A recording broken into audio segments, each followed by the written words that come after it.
নমস্কার, the power of astrology Sumanta ji Chowdhury আমার YouTube চ্যানেলে আপনাদের সবাইকে স্বাগত। এখন আমি আলোচনা করব কর্কট রাশির জাতক জাতিকাদের সেকেন্ড ইনিংস, অর্থাৎ জুন থেকে 31 ডিসেম্বর এই সময়টায় তাদের যে পরিবর্তনটা আসছে, সেই পরিবর্তনটা কি ধরনের পরিবর্তন আসছে, কেমন পরিবর্তন আসছে, কি কি সাবধানতা অবলম্বন করা প্রয়োজন। তার কারণ আমরা জানি রাহু এবং কেতুর পট পরিবর্তন হয়েছে, গোচরগত ট্রানজিটগত অবস্থান ক্রিয়েট হয়েছে। তার ফলে আমরা কিন্তু সোশ্যাল মিডিয়ায় দেখছি রাহুর এই পরিবর্তনের জন্য গ্রহগত যে সিচুয়েশন, আমাদের যে গ্রহের অবস্থান, সেগুলোও কিন্তু অনেক পরিবর্তন ঘটেছে। এবং যখনই পরিবর্তন ঘটেছে তখনই কিন্তু আমাদের জীবনের যে প্রভাব, সেটাও কিন্তু অনেক চেঞ্জেস তার মধ্যে এসছে। প্রবলেম যেটা, ভুল জায়গা যেটা, সেটা হচ্ছে রাহু এবং কেতুর পরিবর্তনের ফলে কিন্তু বলা হচ্ছে আমাদের গ্রহের মধ্যে অনেক পরিবর্তন এসছে, আমাদের জীবনের অনেক ক্ষেত্র, কি আমাদের ব্যক্তিগত জীবন, কি প্রফেশনাল লাইফ, সব ক্ষেত্রেই কিন্তু পরিবর্তন এসছে। আসলে কিন্তু তা নয়। রাহু এবং কেতুর এই যে ট্রানজিট হয়ে যাওয়া, গৃহ পরিবর্তন করা, তার ফলে দুটি প্ল্যানেটকে অত্যন্ত পাওয়ারফুল করে দিয়েছে কার্যকারিতার দিক দিয়ে রাহু। এক হচ্ছে শনি, আর দ্বিতীয়টা হচ্ছে বৃহস্পতি। এই যে শনি এবং বৃহস্পতিকে যখনই পাওয়ারফুল করে দিল কার্যকারিতার দিক দিয়ে, তারা যখনই জেগে উঠলো এবং তাদের দ্বারা যখন বাদবাকি গ্রহের ইনফ্লুয়েন্স ক্রিয়েট হতে শুরু করলো, তখন রাহু কিন্তু বলহীন হয়ে গেল। এই অঙ্কটা কিন্তু কেউ তোমাদের বোঝাচ্ছে না। আমি কেন বোঝাচ্ছে না সেটা বুঝে উঠতে পারছি না। আজ আমি একটা সার্বিক আলোচনা করব এই যে রাহু এবং কেতুর পরিবর্তনের ফলে শনি এবং বৃহস্পতির যে কার্যকারিতা বৃদ্ধি, তার ফলে যে পরিবর্তন, চেঞ্জেস, সেটা সেকেন্ড ফেজে অর্থাৎ জুন থেকে 31 ডিসেম্বর পর্যন্ত কর্কট রাশির জাতক জাতিকাদের কি কি পরিবর্তন নিয়ে আসছে, এই নিয়ে কিন্তু আজ আমি আলোচনা করব। এখন সবচেয়ে বড় ব্যাপার যেটা হচ্ছে যে প্রত্যেকটা মানুষের date of birth, time of birth, place of birth আলাদা। তাহলে তাদের গ্রহগত অবস্থান, স্পট ইমপ্লিমেন্টেশন ছক বা কালপুরুষ ছক পুরোটাই আলাদা। আমি এটা একটা ওভারঅল আলোচনা করছি, কিন্তু স্পেসিফিক ভাবে তোমরা যদি কর্কট রাশির জাতক জাতিকা হও এবং তোমরা যদি জানতে চাও যে আমাদের নির্দিষ্টভাবে আমাদের কি কি পরিবর্তন আসছে বা সারা জীবন নিয়ে প্রেডিকশনটা জানতে চাও, তাহলে অবশ্যই কিন্তু কোনো পিওর সায়েন্টিফিক অ্যাস্ট্রোলজারের কাছে গিয়ে নিজেদের ছকটা বিশ্লেষণ অবশ্যই করিয়ে নিও এবং নেগেটিভিটিকে ফাইন্ড আউট করে সেটাকে শর্ট আউট অবশ্যই করিয়ে নিও। আমি সর্বপ্রথম যদি খুব ভালো মতন লক্ষ্য করি, আমার কাছে স্পট ইমপ্লিমেন্টেশন ছক আমি ক্রিয়েট করে রেখেছি। তাহলে মঙ্গলের অবস্থান কিন্তু যদিও রবির ঘরে বসে রয়েছে, কিন্তু মঙ্গল 12 নম্বর ঘরকেও হিট করছে। তাহলে তোমার যে গ্রেশন, তোমার যে ঊর্জা, সেটাকে তুমি মিসইউজ করে ফেলছো না তো? অনেক সময় কিন্তু আমার যে ঊর্জাগত দিক, সেটাকে আমি ক্রোধের মধ্যে দিয়ে, রাগের মধ্যে দিয়ে এবং সেটা প্রতিশোধের স্পৃহার মধ্যে দিয়ে সেটাকে আমি মিসইউজ করে ফেলি। আবার অনেকে আছে প্রতিশোধটা কিন্তু পজিটিভ ভাবে নেয়। ও আমার চাইতে বেশি নাম্বার পাচ্ছে বা ও আমার চাইতে বেশি সফল, তাই জন্য ওর শত্রুতা করব, সেটা একটা নেগেটিভ সাইড। আরেকটা ওর চাইতেও বেশি সফল হয়ে দেখাবো, এটা কিন্তু পজিটিভ সাইড। মাথায় রাখার প্রয়োজন আছে। তাহলে এখন এই 12 নম্বর ঘর মানে হচ্ছে আয়গা এবং জায়গা, এই জায়গাকে রিপ্রেজেন্ট করে কিন্তু 12 নম্বর ঘর। তাহলে আমার ঊর্জাকে মিসইউজ করে ফেলছি এবং আমার চাপা ক্রোধ বা ক্রোধ আমার সর্বনাশ ডেকে নিয়ে আসছে। এটা কিন্তু কর্কট রাশির জাতক জাতিকাদের ক্ষেত্রে আমি সেকেন্ড ফেজটাতে লক্ষ্য করতে পারছি 2025-এ। এটা কিন্তু আমি লক্ষ্য করতে পারছি। কিন্তু খুব ভালো মতন যদি দেখা যায়, তাহলে সেকেন্ড হাউসে শুক্রের ঘরে শুক্র কিন্তু রাহু কানেকশন ক্রিয়েট করছে। তাহলে এই ক্ষেত্রে দুটো জায়গা, এক হচ্ছে বিজনেসের ক্ষেত্র, সার্ভিসের ক্ষেত্র বা সোর্স অফ ইনকামের ক্ষেত্র, একাধিক সোর্স অফ ইনকামের ক্ষেত্র, ফাটকা রিলেটেড যে কোনো ভাবেই হোক, কর্কট রাশির জাতক জাতিকারা এই সময় বিপুল অর্থ ইনকাম করবে, এটা লক্ষ্য করা যাচ্ছে। কিন্তু শুক্র সেকেন্ড হাউস দ্বারা কিন্তু আমরা দৃষ্টিভঙ্গিকেও বুঝি। তাহলে আমাদের দৃষ্টিভঙ্গির মধ্যে কিন্তু আমাদের সেক্সুয়াল পার্ট বা আমাদের যৌনতারিত যে মনটা রয়েছে সেটা অত্যন্ত আবেগপ্রবণ হয়ে গিয়ে ইলিউশনে আক্রান্ত হয়ে গিয়ে অবৈধ সম্পর্ক বা ভুল সম্পর্ক বা ভুল সম্পর্কে জড়িয়ে ওয়েস্ট অফ মানির জায়গাটা, ওয়েস্ট অফ ফিলিংস এর জায়গাটা, ওয়েস্ট অফ ইমোশনের জায়গাটাও প্রবল মাত্রায় কিন্তু আমি লক্ষ্য করতে পারছি। এখান থেকে ভীষণ সাবধানতা অবলম্বন করা প্রয়োজন। কিন্তু যদি তৃতীয় ঘরটা দেখা যায়, তারা যা কিছু করছে নোংরামি করার জন্য করছে না, ইলিউশনে আক্রান্ত হয়ে। ঘরে বউ রয়েছে, বাচ্চা রয়েছে, এক্সাম্পল দিচ্ছি, হঠাৎ করে দেখা গেল একটি বাচ্চা মেয়ে তার হাঁটুর বয়সী, তার প্রতি আমি দুর্বল হয়ে গেলাম, তাকে ছাড়া আমি থাকতে পারছি না, তার কাছে আমি লুকাইতে শুরু করলাম। দেখা গেল তার যা যা চাহিদা অহেতুক, তাকে দেখা গেল মানে লক্ষ লক্ষ টাকা দিয়ে আমি সোনার গহনা দিচ্ছি, এক্সাম্পল দিচ্ছি। তাহলে আমি কি নেগেটিভ ভাবে কেবলমাত্র তাকে ভোগ করার জন্য নয়, আমি ইলিউশনে আক্রান্ত হয়ে তার প্রতি দুর্বল হয়ে গেলাম। কেননা 3 নাম্বার ঘর দ্বারা মানসিকতা মনোভাবের জায়গাটা, সেক্ষেত্রে কিন্তু বৃহস্পতি চন্দ্রের অবস্থান। সুতরাং প্রেম পাওয়া ব্যাপার, আমার প্রেম পাচ্ছে, আমার প্রেম করতে ইচ্ছে করছে, রোমান্টিক মানসিকতা, এই জায়গাগুলো কিন্তু লক্ষ্য করা যাচ্ছে, কিন্তু নেগেটিভ মানসিকতা নয়, এটাও কিন্তু পরিষ্কার লক্ষ্য করা যাচ্ছে। আমি যদি খুব ভালো মতন দেখি, তাহলে 4 নাম্বার ঘরে কিন্তু সূর্যের অবস্থান রয়েছে, সেখানে কিন্তু বুধ বসে রয়েছে।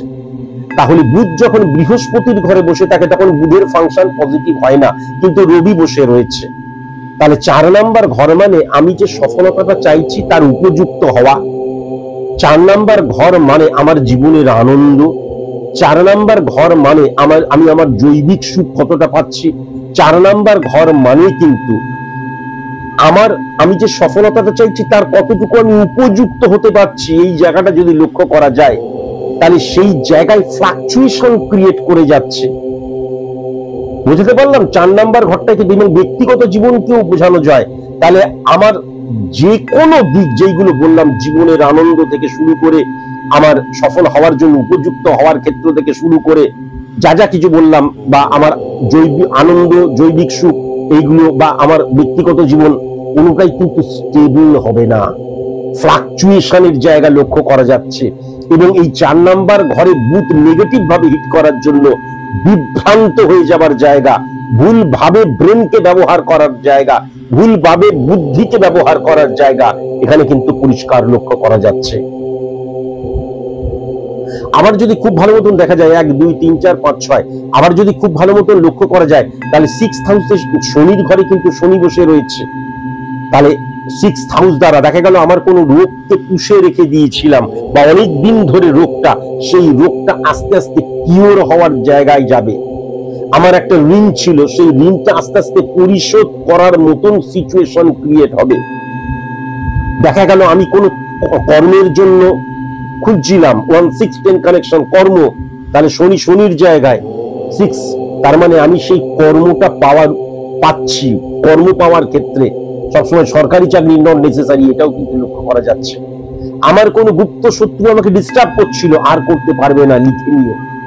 আমি যেটা বলছি সেটা ওভারঅল প্রেডিকশন করছি, কিন্তু সেটা 5% হোক, সেটা 50% হোক, সেটা 80% হোক, সেটা 100% হোক, কর্কট রাশির জাতক জাতিকাদের ক্ষেত্রে ঘটবেই, মিলিয়ে নিও। কেমন? এটাও কিন্তু পরিষ্কার লক্ষ্য করা যাচ্ছে। আবার যদি খুব ভালো মতন দেখা যায় 8 হাউসে কিন্তু কেতু বসে রয়েছে, তাহলে সবচেয়ে বড় ব্যাপার 8 নাম্বার ঘর মানেটা কি? 8 নাম্বার ঘর হচ্ছে লেন্দি প্রসেস। আমার 8 নাম্বার ঘরকে মারক স্থান বলা হয়, 8 নাম্বার ঘরকে সাইলেন্ট কিলার বলা হয়।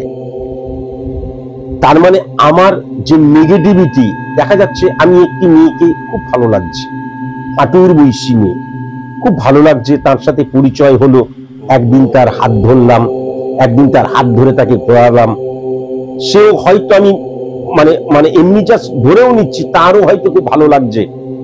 এই যে তুমি নেগেটিভ ইনফ্লুয়েন্সে প্রথম পদক্ষেপটা গ্রহণ করলে, তোমার তো খুব ভালো লাগলো, অথচ তোমার কিন্তু স্ত্রী, বাচ্চা কাচ্চা সব রয়েছে।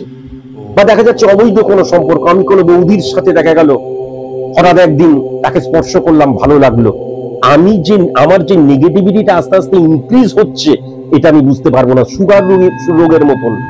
কেননা 8 নম্বর ঘরে কেতুর অবস্থান মানে হচ্ছে 8 নম্বর ঘর মানেই নেগেটিভ, কেতুর অবস্থান মানে হচ্ছে সাইলেন্টলি আমি যে নেগেটিভ যে ইম্প্যাক্ট ক্রিয়েট হচ্ছে সেটা একদম নিঃশব্দে হচ্ছে।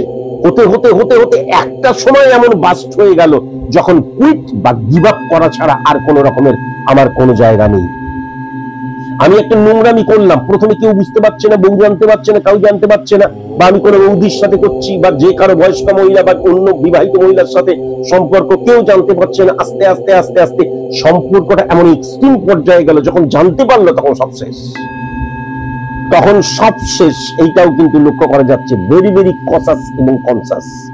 কেমন? কেননা 6th হাউস কিন্তু উচ্চস্থ হয়ে রয়েছে। সুতরাং তুমি যেই কাজটাকে প্রত্যেক দিন করবে সেই কাজটা কিন্তু আলটিমেট লেন্দি প্রসেস হবে। তুমি যদি প্রত্যেক দিন কর্ম করো, কেননা শনি তো 6 নম্বর ঘরে, প্রাত্যহিক দিনকেও বোঝা যায়, এভরিডে কে বোঝা যায় 6 হাউস দ্বারা। তাহলে প্রত্যেক দিন আমি কঠোর পরিশ্রম করছি, 8 নম্বর ঘরকে হিট করবে, তার মানে সেইটা একদিন দুদিন করবে না, লেন্দি প্রসেস। এবার প্রত্যেক দিন শুয়ে শুয়ে শুধু কল্পনা করে গেলে, হ্যাঁ, নেগেটিভ কল্পনা করে গেলে, শুয়ে রয়েছি সবকিছু পেয়ে যাচ্ছি, তাহলে সেটা কিন্তু কন্টিনিউ হতে শুরু করবে। বোঝাতে পারছি? আমার যে থিঙ্কিংটা প্রত্যেকদিন আমি করছি সেটাই কিন্তু আলটিমেট কন্টিনিউ হবে। এবার তোমার থিঙ্কিংটা কি, তোমার কার্যকারিতাটা কি? তুমি প্রতিদিন খাচ্ছ দাচ্ছ, ঘরে বসে রয়েছো, বাবার পয়সায় ফুর্তি করছো, আর মোবাইলের মধ্যে সোশ্যাল মিডিয়াতে, হ্যাঁ, I love you, love you too, love you three, হ্যাঁ, এইগুলো যদি করতে যাও তাহলে সেই জায়গাটা নেগেটিভ। এবং আবার বললাম, যখন একদম যখন ফারিস হবে, যখন সবাই জানতে পারবে, যখন প্রকাশ হবে, তখন কিন্তু অগ্নুৎপাতের মতন হবে। তখন কুইট, গিভ আপ বা দূর, আর বেঁচে থেকে লাভ কি, এই মানসিকতা চলে আসতে পারে। কর্কট রাশির জাতক জাতিকাদের ভেরি ভেরি কসাস এবং কনসাস। এবার যদি আমি বুধের ঘরটা লক্ষ্য করি এবং এবার যদি আমি 11th হাউসকে লক্ষ্য করি এবং 3 নম্বর ঘরকেও লক্ষ্য করি, তাহলে কর্কট রাশি কিন্তু মেষ থেকে মিন পর্যন্ত একমাত্র রাশি যারা কিন্তু জুন থেকে 31 ডিসেম্বর 25 এই সময়টায় অর্থ সবচেয়ে বেশি সঞ্চয় করতে পারবে। ফার্স্ট, সেকেন্ড, এই কর্কট রাশির জাতক জাতিরা কিন্তু সবচেয়ে বেশি এই যে আমার একদম নেগেটিভ সিচুয়েশন ক্রিয়েট হয়েছিল, আমি ঋণগ্রস্ত হতে পারি, কর্মহীন হতে পারি, সেখান থেকে সারভাইভ করবে। আজকের দিন আমি লিখে দিলাম। এবং অর্থকে সঠিক মতন ব্যবহার কিন্তু কর্কট রাশির জাতক জাতিকা করবে, এটাও কিন্তু আমি লক্ষ্য করতে পারছি। আবার বলছি, আমাদের পশ্চিমবাংলায় লক্ষ লক্ষ, আমি পশ্চিমবাংলাকেই যদি ধরি, লক্ষ লক্ষ আমার কর্কট রাশির জাতক জাতিকা রয়েছে, তাহলে এইটা 5% কারোর ক্ষেত্রে হতে পারে, কারোর ক্ষেত্রে 100% হতে পারে। তাই জন্য ছক বিশ্লেষণ করে নিলে পরিষ্কার বোঝা যাবে। অর্থকে সঠিক মতন মূল্য দেওয়ার জায়গাটাই কিন্তু আমি কর্কট রাশির জাতক জাতিকাদের ক্ষেত্রে, এবং অ্যাচিভমেন্টের জায়গাটায়, প্রাপ্তির জায়গাটাই কিন্তু আমি কর্কট রাশির জাতক জাতিকাদের অত্যন্ত পজিটিভ ইনফ্লুয়েন্স লক্ষ্য করতে পারছি। আবার বলছি, শুধু ইলিউশনে আক্রান্ত হওয়া বা অবৈধ কোনো সম্পর্কে যদি আমি জড়িয়ে যাই, বা দেখা গেল একটা সোশ্যাল মিডিয়া দ্বারা একটি মেয়ের সাথে পরিচয় হয়ে গেল, বা একটি মেয়ের একটি ছেলের সাথে পরিচয় হয়ে গেল, সারাক্ষণ কুটুর কুটুর কুটুর কুটুর করলাম, তাহলে পড়াশোনায় মনোনিবেশ করবো কিভাবে? পড়াশোনায় মনোনিবেশ করার কোনো জায়গা নেই। আদারওয়াইজ কিন্তু আমি যেটা দেখতে পাচ্ছি সার্ভিস পাওয়ার ক্ষেত্রে, আমি যেটা দেখতে পাচ্ছি বিজনেসের ক্ষেত্রে অত্যন্ত পজিটিভ, অত্যন্ত পজিটিভ। স্টুডেন্টদের ক্ষেত্রে কিন্তু মানে অবশ্যই মাথায় রাখার প্রয়োজন আছে, the black letters in the text book can only bring the revolution of mind. তাহলে কালো অক্ষরগুলোই কিন্তু বিপ্লব আনতে পারে। তাহলে পড়াশোনাটা করতে হবে। আমি কেবলমাত্র যদি মনে করি যে আমি মা কালীর মানে মন্দিরে গিয়ে পুজো দিলাম, বা আমি অমাবস্যা পূর্ণিমাতে বা আমি কোনো রেমেডি নিলাম, তা হলে চলবে না। আগেও বলেছি, আবারও বলছি, success is the maximum utilization of ability that you have. তাহলে সেই এবিলিটিটা গেইন করার ব্যাপার রয়েছে। যেমন সার্ভিসের জায়গা ভালো, বিজনেসের ক্ষেত্রের জায়গাটা ভালো, মনের জায়গাটা কিন্তু নেগেটিভ হয়ে রয়েছে। এবং আমি যেটা বললাম, অর্থনৈতিক জায়গাটা কিন্তু খুব পজিটিভ, এবং ফাটকা রিলেটেড জায়গাটায় অত্যন্ত পজিটিভ সিচুয়েশন ক্রিয়েট হয়ে রয়েছে, যেটা 2026-এ কিন্তু নেগেটিভ ভাবে হিট করতে পারে। তার কারণ যখনই আমি কম পরিশ্রমে বেশি অর্থ পেতে শুরু করলাম, যখনই আমি ভাবলাম যে আমি 10 টাকা পাবো, পেয়ে গেলাম 10,000 টাকা, যখনই ফাটকাটাকে আমি বিশ্বাস করতে শুরু করলাম, যদিও ফাটকাটাকে তুমি বিশ্বাস করবে না কর্কট রাশির জাতক জাতিকাদের ক্ষেত্রে, এটা ডেফিনিট ভাবে বলে দেওয়া যায়, তবুও যদি কখনো আমি বিশ্বাস করতে শুরু করি, আমি যদি আমার কর্ম, আমার ডেডিকেশন, ডিভোশন, ডিটারমিনেশন বাদ দিয়ে আমি পেয়ে যাচ্ছি এটাই আমার জীবন, তাহলে কিন্তু পরবর্তী বছরগুলো ডেঞ্জারাস। কিন্তু আমি জানি তোমরা কঠোর পরিশ্রমের মধ্যে দিয়ে যাবে। তাহলে আমি অনেক নেগেটিভ সাইড বললাম, পজিটিভ সাইড বললাম। অত্যন্ত পজিটিভ দিক কিন্তু আমি কর্কট রাশির জাতক জাতিকাদের ক্ষেত্রে লক্ষ্য করতে পারছি। শুধু এইটুকুই বলবো, তোমরা পজিটিভ হও এবং এই যে আমাদের মধ্যে একটা অবৈধ মন সুপ্ত অবস্থায় থাকে, সেই অবৈধ মনটাকে বাড়তে দিও না। সেই মনটা জাগরিতই যেন না হতে পারে, ফোকাসটা অন্য জায়গায় রাখো। যেমন আর মোবাইল, সোশ্যাল মিডিয়া, নেশা করা, এইগুলো থেকে বা নেগেটিভ যে এনভায়রনমেন্ট, এখান থেকে স্টুডেন্টদের বা কম বয়সীদের, সেটা কিশোর কিশোরী, বালক বালিকা বা তরুণ তরুণী, এদেরকে কিন্তু খুব সাবধানতার সাথে কিন্তু এই যে আমাদের যে চারিপাশের যে অবস্থান, তাকে কিন্তু নিজের মতন করে মানিয়ে নিতে হবে। তার কারণ তাকে বাদ দিয়ে তো তুমি বেঁচে থাকতে পারবে না। আবার তার দ্বারা যদি তুমি ইনফ্লুয়েন্স ক্রিয়েট হয়ে যাও, সে তোমাকে যদি অ্যাবজর্ব করে নেয়, নেগেটিভিটিকে তুমি যদি গ্রহণ করো, তাহলে মনের দিক দিয়ে তুমি নেগেটিভ হয়ে যাবে। তাই জন্য এই জায়গায় কিন্তু রাজহাঁসের মতন হতে হবে, দুধটুকু খাবো, জলটুকু ফেলে দেবো। টেলিভিশনে নিউজ চ্যানেল দেখবো না, খবরের কাগজে খেলার পৃষ্ঠা, সিনেমার পৃষ্ঠাও দেখি, কিন্তু কখনো নিউজ পৃষ্ঠা দেখবো না। নেগেটিভ কথা কখনোই কিন্তু আমি শুনবো না, অলওয়েজ পজিটিভ। এবং সবচেয়ে বড় কথা, এই পজিটিভিটির মধ্যে এমন নয় যে সারাক্ষণ ধরে আমি দেখা গেল ধর্মকাব্য পড়ছি, তা নয়। চারিদিকে প্রচুর পজিটিভ মানুষ রয়েছে, কাজ করছে যারা, মুখে বাদলিং মারছে যারা, তারা নয়, যারা কাজ করছে তারা তোমার অনুপ্রেরণা হোক।